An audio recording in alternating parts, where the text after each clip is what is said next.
Hey everybody, welcome back to my channel, DIY Rick 66. Hey, recently I bought a lithium battery with a charger. It came with a charger, an 18 amp charger. Most of your chargers are anywhere from 15, 18, 20 amp.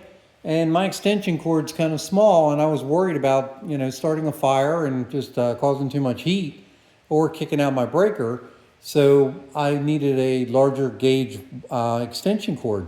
So I went to the big box stores. The big box stores were pretty expensive, like 60 bucks for 25 feet of an extension cord.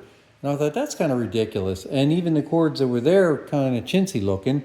So I went into the wiring department and I found this 12-3 wire, 25 feet long, which is pretty decent size, and it's flexible. You can see how it's coiled up there. That would work great for an extension cord to coil up, and you run it over. It's no big deal. All you have to do is buy your adapters for it. There's your male right there. You can see the 3-prong there. You're going to need 3 prongs because that is a 12-3 cord, and you'll hook that up. And same thing with your female adapter right here. And there's your female adapter. So you're going to have yourself a nice extension cord.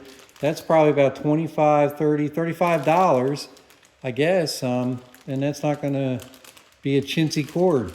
And it'll work out really nice for regular extension cord or the cord for your chargers.